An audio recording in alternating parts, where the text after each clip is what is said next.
For over a century, the path to progress for many nations led through two cities, Washington, D.C., and London.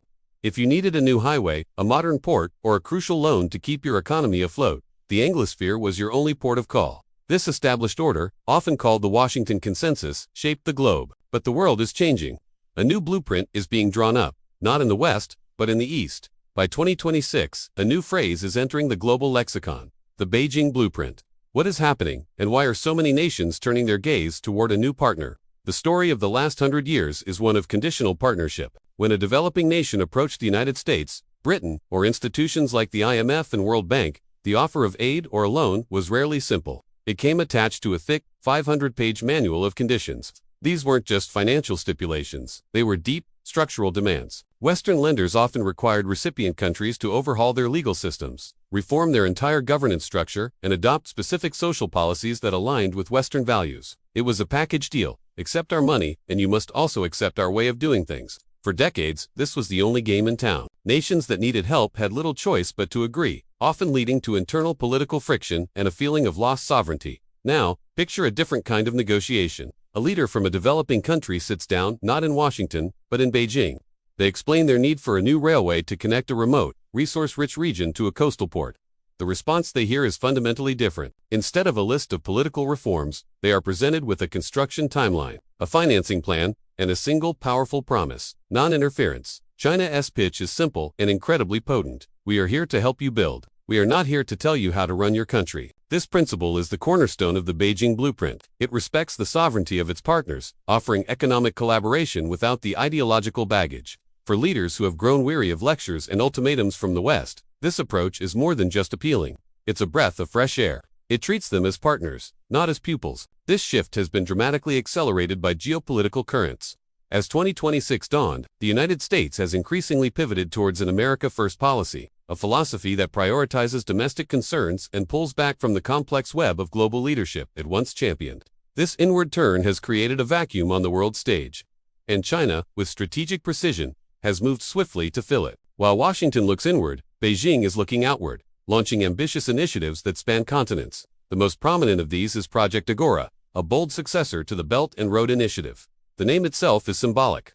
The Agora of ancient Greece was the center of commerce, dialogue, and community life.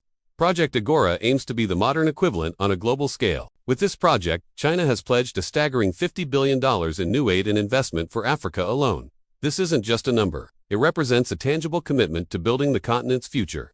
It's funding for high-speed rail lines that will crisscross nations, deep-water ports that will connect Africa to global shipping lanes, and 5G networks that will bring millions online for the first time. Leaders from South Africa to Nigeria, and even across the Atlantic in Brazil, are welcoming this new paradigm. They see a partner who talks less and does more. They are tired of being told their governance models are flawed or their social policies are backwards. They want tangible results. They want infrastructure, not instruction. They want economic opportunities, not ideological ultimatums. China is offering exactly that. This divergence highlights a fundamental difference in philosophy. For years, the West has framed its foreign policy around the promotion of values. The dialogue is rich with terms like democracy, human rights, and the rule of law. These are, without question, noble ideals. However, from the perspective of a nation struggling with basic infrastructure, this focus can seem abstract and disconnected from immediate needs.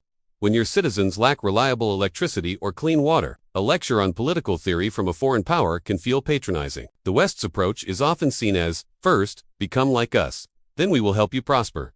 China has inverted this formula. Its message is, let us help you prosper, and you can develop in the way that best suits your own culture and history.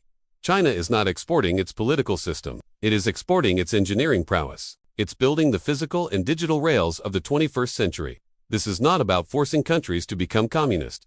The world is not adopting a new ideology. Instead, it's becoming more pragmatic.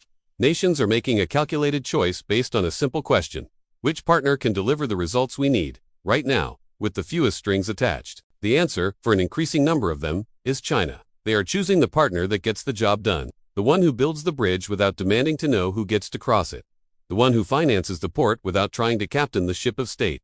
This isn't a story of good versus evil, or East versus West in a new Cold War. It is a story of a global marketplace of ideas and partnerships, where pragmatism is the most valuable currency.